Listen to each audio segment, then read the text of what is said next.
Assalamualaikum warahmatullahi wabarakatuh.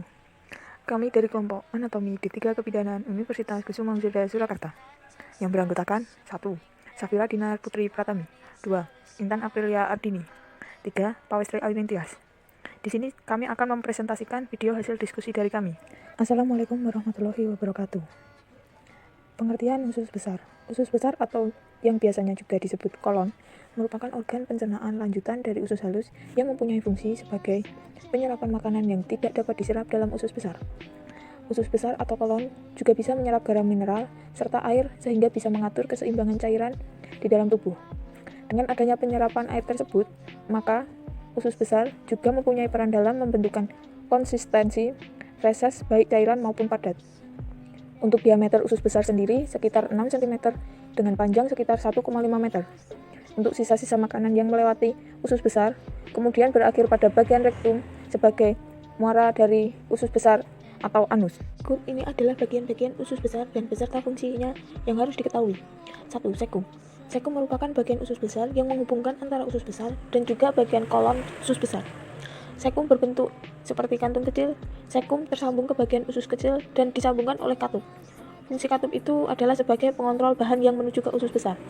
Saat bahan tersebut masuk ke dalam sekum, kantung sekum akan mengembang kemudian melakukan pemindahan makanan yang tidak dapat dicerna oleh usus. 2.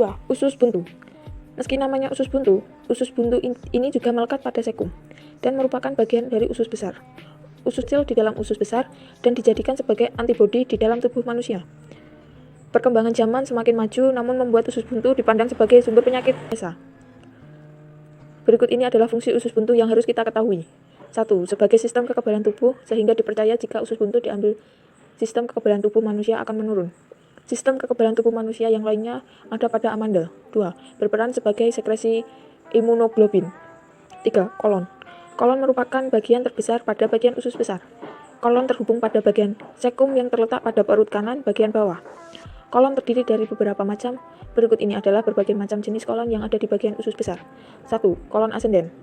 Kolon yang ada di bagian usus besar dimulai dari kolon asenden. Kolon transversum. Kolom ini berhubungan dengan kolom asenden sebab kolon asenden akan mengarah ke bagian kolon transversum. 3. Kolom descenden. Kolon ini adalah bagian kolon transversum bagian bawah dan berubah menjadi kolon descenden. 4. Kolon sigmoid. Kolon sigmoid merupakan kolon terakhir yang ada di bagian usus besar. Kolon ini letaknya di sisi kiri bagian bawah perut. Jika dilihat kolon sigmoid ini akan membentuk huruf S dan tersambung dengan kolon descenden dan juga bagian rektum. 4. Rektum. Bagian usus besar yang terakhir adalah rektum. Di rektum inilah sisa hasil pencernaan manusia dibentuk dalam feses. Rektum juga akan menyimpan feses tersebut sampai feses tersebut dikeluarkan melalui anus. Rektum ini dilapisi oleh lapisan mukosa yang tebal dan juga terdapat pembuluh darah di dalamnya. Fungsi rektum adalah berfungsi sebagai penyimpanan sementara limbah pencernaan sebelum dikeluarkan melalui anus. Usus halus atau juga biasa disebut usus kecil adalah bagian dari saluran pencernaan yang terletak di antara lambung dan usus besar. Usus halus merupakan tempat sebagian besar dari proses pencernaan dan penyerapan nutrisi makanan. Usus halus ini memiliki panjang 6 meter dan berdiameter kurang lebih 2,5 cm. Bentuk usus halus ini mirip seperti selang air, silinder sempit yang berliku-liku dan mengisi ruang tengah perut. Berikut ini terdapat struktur pada usus halus. Yang pertama adalah struktur serosa. Struktur terluar dekat dengan pembuluh darah, limfa, serta jaringan syaraf.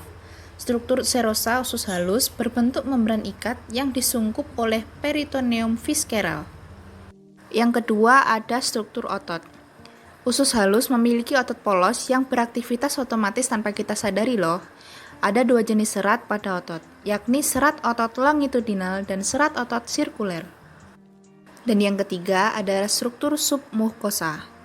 Struktur submukosa berbentuk struktur membran ikat longgar yang mengandung struktur darah, limfa, saraf, serta kelenjar lendir. Dan yang terakhir ada struktur mukosa. Struktur ini terdiri oleh organ epitel sederhana dan membran ikat yang tipis. Struktur mukosa memiliki organ goblet yang dapat memperoleh lendir. Dan lendir tersebut berupa sekresi dari semua kelenjar yang diperoleh dari usus halus sendiri. Fungsi dari usus halus ini adalah 1. Penyerapan nutrisi. Yang kedua, menghasilkan zat penting untuk tubuh. Yang ketiga adalah penetralan makanan. Dan yang keempat adalah berperan dalam imunitas atau memberikan kontribusi positif pada tubuh. Kemudian yang terakhir ada kelenjar rektum. Apa itu kelenjar rektum? Kelenjar rektum adalah bagian dari sistem pencernaan manusia dengan panjang 10-15 cm yang terletak berada di bagian akhir usus besar yang paling dekat dengan anus. Fungsi dari rektum adalah guna menyimpan sementara feses atau kotoran buang air besar yang dinamakan BAB. Ketika dinding rektum mengembang karena terisi kotoran BAB, saraf akan mengirim sinyal ke otak untuk segera membuang hajat. Dan apabila setelah sinyal itu datang, seseorang tidak kunjung BAB, kotoran akan kembali ke usus besar dan dilakukan kembali proses penyerapan air. Setelah penyerapan air kembali dan seseorang masih tidak kunjung BAB, kotoran bisa mengeras dan timbul sempit. Kanker rektum bisa terjadi saat ada pertumbuhan pulpi atau sel tidak normal di rektum. Kanker kolorektal biasanya dimulai dari kanker rektum. Baik, begitu penjelasan dari saya mengenai rektum, dan di sini ada bagian-bagian yang ada pada sekeliling kelenjar rektum, yaitu eksternal sphincter, kemudian internal sphincter, lalu internal veins dan external veins, kemudian yang terakhir anus.